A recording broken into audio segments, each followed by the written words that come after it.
ابو ہریرہ رضی اللہ عنہ سے روایت ہے کہ رسول کریم صلی اللہ علیہ وسلم نے ایک دن ارشاد فرمایا، خدا کی قسم وہ شخص مومن نہیں، خدا کی قسم اس میں ایمان نہیں، خدا کی قسم وہ صاحب ایمان نہیں۔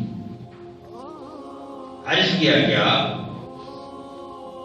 یا رسول اللہ کون شخص، یعنی حضور علیہ السلام کس نصیب بد نصیب شخص کے بارے میں قسم کے ساتھ ارشاد فرما رہے ہیں کہ وہ مومن نہیں ہے اور اس میں ایمان نہیں۔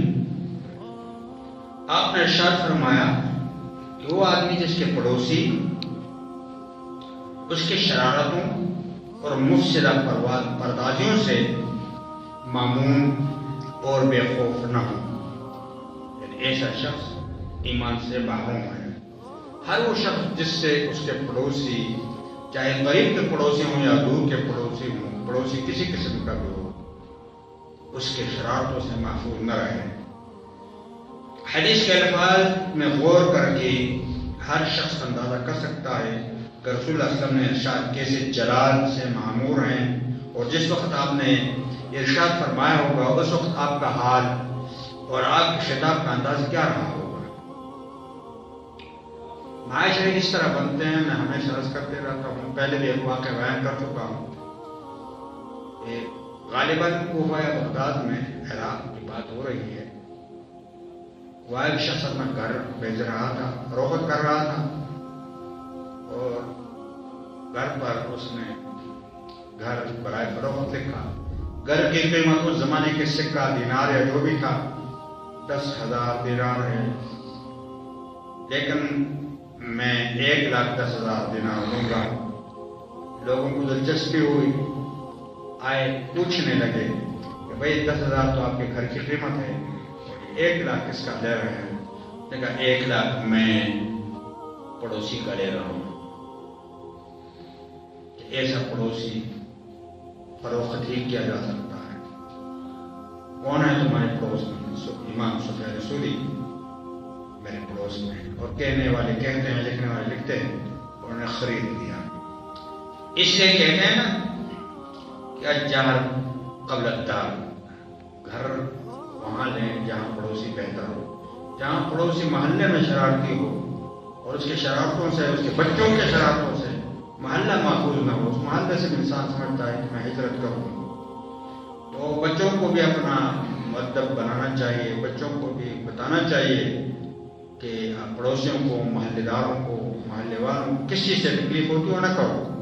اس طرح آج کل بچے عموماً کرکٹ کھیلتے ہیں تو کتنے تکلیف ہوتی ہے، کسی کے شیشے پہ لگ گیا، پھر وہ اندر جاتے ہیں، پھر بار بار گھنٹی بجاتے ہیں کہ یہ بال دے دو، بال دے دو، بال دے دو، ستیہ ناش کر دیتے ہیں۔ ان کے والدین بھی ہیں، ان کے بڑے بھی ہیں، لیکن وہ ان کو نصیحت نہیں کرتے۔ یہ وبال ہے ان کا۔ پڑوسیوں کو، محلے والوں کو خود اس سے تکلیف ہو یا اس کے بچوں سے تکلیف ہو، اس بات کا خاص خیال رکھنا چاہیے۔ عن انس رضی اللہ عنہ قال قال رسول اللہ صلی اللہ علیہ وسلم لا يدخل الجنة من لا يأمن جاره بوائقه۔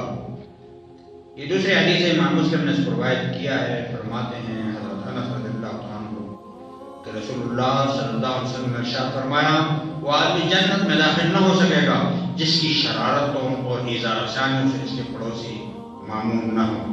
شرارتوں میں جہاں یہ شرارتیں ہیں جو میں نے عرض کر دی، وہ بھی شرارت ہے کہ قریب ہی اتنا اونچا ٹی وی لگا لیتے ہیں یا پتہ نہیں کیا بلائیں لگاتے ہیں، یہ خیال نہیں کرتے کہ میں پڑوس میں کوئی ہو، شاید نماز پڑھتا ہو، شاید قرآن پڑھتا ہو، شاید بیمار ہو، کوئی دل کا مریض ہو، کوئی میں ٹھوکنا نہ وقت دیکھتے ہیں نہ کہ اس وقت کوئی آرام کرتا ہوگا، مناسب وقت پہ کام کروں۔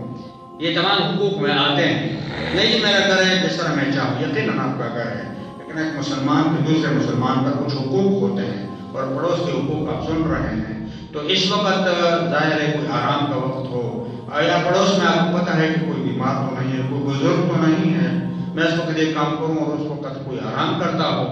لا الہ الا اللہ، لا الہ الا اللہ، لا الہ الا اللہ، ما لنا رب سوا۔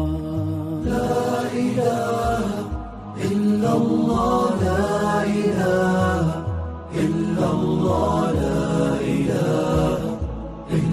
الله ما لنا رب سواه.